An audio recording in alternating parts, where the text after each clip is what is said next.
ഹരി ഓം. സംസ്കൃത ഭാഷാ സഹായിയുടെ ഇന്നത്തെ സുഭാഷിതം ക്ലാസ്സിലേക്ക് എല്ലാവർക്കും സ്വാഗതം. ശാന്തി തുല്യം തപോ നാസ്തി ന സന്തോഷാത് പരം സുഖം ന തൃഷ്ണയാ പരോ വ്യാധി ന ച ധർമ്മോദയാ പരം. ശാന്തി തുല്യം തപോ നാസ്തി ന സന്തോഷാത് പരം സുഖം ന തൃഷ്ണയാ പരോ വ്യാധി ന ച ധർമ്മോ ദയാപരം. ഇതിലേതാണ് ക്രിയ? നാസ്തി.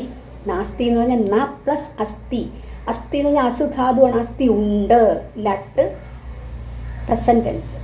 അസ്ഥി അതിൻ്റെ നായം കൂടെ ചേർത്തപ്പോൾ ന പ്ലസ് അസ്ഥി. നാസ്തി ഇല്ല എന്നായി. ഉണ്ട് അസ്ഥി, നാസ്തി ഇല്ല. എന്താ? ശാന്തി തുല്യം തപോ നാസ്തി. ശാന്തി തുല്യമായ തപസ് നാസ്തി ഇല്ല. ഇനി സന്തോഷാത് പരം സുഖം നാസ്തി. ഇവിടെയും നാസ്തി എല്ലാത്തിലും ചേർക്കണം ക്രിയയായിട്ട്. സന്തോഷാത് പരം സുഖം നാസ്തി. സന്തോഷത്തേക്കാൾ വലിയ, പരം എന്ന് പറഞ്ഞാൽ വലുത് അല്ലെങ്കിൽ ശ്രേഷ്ഠം എന്നൊക്കെ അർത്ഥം. സന്തോഷത്തേക്കാൾ വലിയ സുഖമില്ല. അടുത്ത തൃഷ്ണയാ പരോ വ്യാധി നാസ്തി. തൃഷ്ണയ, തൃഷ്ണ ആഗ്രഹം, അത്യാഗ്രഹം എന്നൊക്കെ പറയാം. തൃഷ്ണയാ പരോ വ്യാധി നാസ്തി. അത്യാഗ്രഹത്തേക്കാൾ വലിയ വ്യാധിയില്ല. വ്യാധി രോഗം. അടുത്തത് ദയാപരം ധർമ്മോ ച നാസ്തി. ദയാപരം അതായത് ദയ കാണിക്കുക. ദാനധർമാദികളൊക്കെ ചെയ്യില്ലേ മറ്റുള്ളവർക്ക്, കരുണ കാണിക്കുക. ദാനധർമാദികളെക്കാൾ വലിയ കരുണയില്ല. ഇത്രയാണ് ഇതിൻ്റെ മീനിങ്. ഇനി അതിൻ്റെ ഇത് നേരിട്ടുള്ള അർത്ഥം. ഇനി നമുക്ക് ഓരോന്നായിട്ട് നോക്കാം. ആദ്യം പറഞ്ഞു ശാന്തി തുല്യം തപോ നാസ്തി. തപോ എന്ന് പറഞ്ഞാൽ തപസ്, തപഹ. തപസ് എന്താണ് തപസ് എന്ന് പറഞ്ഞാൽ? ഇപ്പം ഇന്ദ്രിയങ്ങൾ, നമ്മുടെ ഇന്ദ്രിയങ്ങളുണ്ടല്ലോ, കണ്ണ്, മൂക്ക്, ചെവി, എല്ലാം അങ്ങനെയുള്ള ഇന്ദ്രിയങ്ങളെല്ലാം അടക്കി മനസ്സ് ഏകാഗ്രമായി വയ്ക്കുന്നതാണ് തപസ്. പുരാണങ്ങളിലൊക്കെ പറഞ്ഞിട്ടുണ്ട്, പണ്ട് മഹർഷിമാരൊക്കെ തപസ്സനുഷ്ഠിക്കുന്നു പറയും. അത് 1-2 ദിവസമല്ല, വർഷങ്ങളോളം ഇങ്ങനെ തപസ്സനുഷ്ഠിക്കും. വനാന്തരങ്ങളിലൊക്കെ ചെന്നിരുന്നുണ്ട് തപസ്സനുഷ്ഠിക്കും. ചുറ്റും നടക്കുന്ന ഒന്നും അറിയില്ല.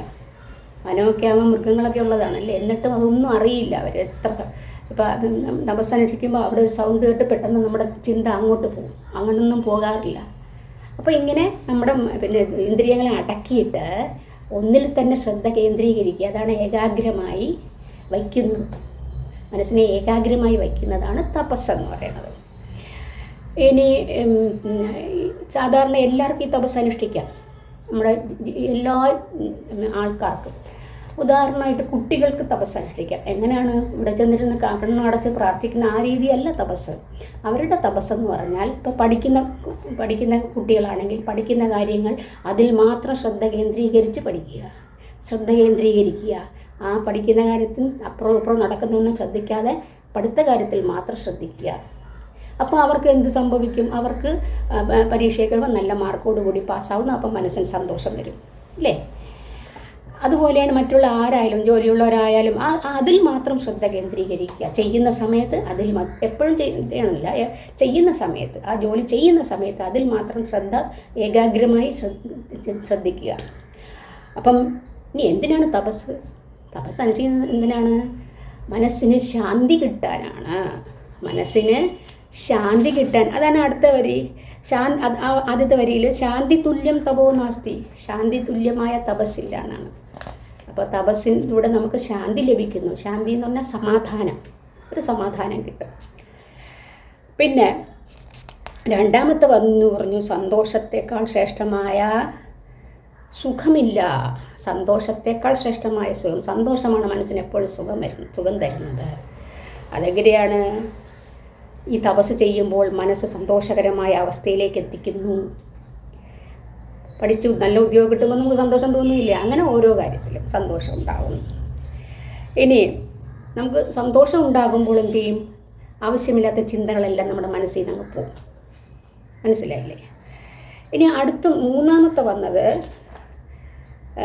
തൃഷ്ണയാ പരോ വ്യാധി നാസ്തി. തൃഷ്ണ ആഗ്രഹം, അല്ലെങ്കിൽ ആഗ്രഹത്തേക്കാൾ വലിയ വ്യാധിയില്ല. വ്യാധി എന്ന് പറഞ്ഞാൽ രോഗം. ഈ വ്യാധി എന്ന് പറഞ്ഞാൽ 2 തരത്തിലുണ്ട്. ശാരീരികമായ വ്യാധിയും മാനസികമായ വ്യാധിയും. ശാരീരികമായ വ്യാധിക്ക് നമുക്ക് എന്ത് ചെയ്യാം, ഔഷധങ്ങൾ സേവിച്ചിട്ട് അത് കുറയ്ക്കാം. പക്ഷേ മാനസിക വ്യാധിയാണെങ്കിൽ ഇപ്പോൾ വലിയ സുഖസൗകര്യങ്ങളോട് ജീവിക്കുന്ന വ്യക്തികളാണ്, അവരെന്ത് ചെയ്യും, അവർക്ക് എല്ലാവർക്കും ഭയങ്കര സുഖം എന്ന് വിചാരിച്ചിരിക്കും. പക്ഷെ അവർക്കും എന്തെങ്കിലും മാനസികമായ ചില പ്രശ്നങ്ങളൊക്കെ ഉണ്ടായിരിക്കും അല്ലേ. അപ്പോൾ എപ്പോഴും സന്തോഷം വേണമെന്നില്ല, എന്തെങ്കിലുമൊക്കെ കാരണം കൊണ്ട് അവർക്കും സന്തോഷം മാറും ഇല്ലേ. ചില മാനസികമായ പ്രശ്നങ്ങളായിരിക്കും, വേറെ എന്തെങ്കിലുമൊക്കെ പ്രശ്നങ്ങൾ കാണും. അപ്പം ഈ രോഗങ്ങൾ എന്ന് പറഞ്ഞാൽ 2 തരത്തിലാന്ന് പറഞ്ഞു, ശാരീരികവും മാനസികവും. അപ്പോൾ ആ മാനസിക വ്യാധിയാണ് തൃഷ്ണ, അത്യാഗ്രഹം, തൃഷ്ണ. അതാണ് 3ാമത്തെ വരി പറഞ്ഞത്, തൃഷ്ണയാ പരോവ്യാധി. മാനസിക വ്യാധിയാണ് തൃഷ്ണ. അതെങ്ങനെയാണ് മനസ്സിൽ വ്യാധി വരുന്നത്? അത് ഒന്നും നമുക്ക് വിചാരിക്കുന്ന കാര്യങ്ങൾ നടന്നില്ലെങ്കിൽ മാനസിക വ്യാധി വരുന്നു. എന്തെങ്കിലും വേണം, അത് വേണം, ഇത് വേണം, ഞാൻ പറയുന്ന പോലെ നടക്കുന്നില്ല കാര്യങ്ങൾ, ഇങ്ങനെയൊക്കെ വരുമ്പോൾ വ്യാധി വരും അല്ലേ. അപ്പോൾ ചിന്തകൾ മനുഷ്യൻ പലതും ചിന്തിച്ച് കൂട്ടും. അങ്ങനെയാണ് മാനസിക വ്യാധി ഉണ്ടാകുന്നത്. അപ്പോൾ ഇത് അപ്പോൾ ഇതാണ് രോഗങ്ങളിൽ വെച്ച് ഏറ്റവും വലിയ രോഗം. അപ്പോൾ രോഗങ്ങളിൽ വെച്ച് ഏറ്റവും വലിയ രോഗമാണ് മാനസിക വ്യാധി. തൃഷ്ണയാണ് രോഗങ്ങളിൽ വെച്ച് ഏറ്റവും വലിയ വ്യാധി. അത് കഴിഞ്ഞിട്ട് അവസാനത്തത് ദാനധർമാദികൾ ചെയ്യുന്നതെന്ന് പറഞ്ഞു. ദാനധർമാദികളെക്കാൾ വലിയ കരുണയില്ല. അപ്പോൾ ധർമാദികളാണ് ഏറ്റവും വലിയ കരുണ എന്ന് കാണിക്കുന്നത്. ഇപ്പം മനസ്സിൽ ദയ എന്നൊരു വികാരം എല്ലാവർക്കും അത് വരില്ല. ദയ, മറ്റുള്ളവരുടെ വിഷമം കാണുമ്പോൾ മനസ്സിലൊരു ദയ തോന്നും അവർക്ക്. അയ്യോ പാവം, അവരങ്ങനെയൊക്കെ അനുഭവിക്കുന്നല്ലോ, അവരെ ഒന്ന് സഹായിക്കാം അല്ലേ.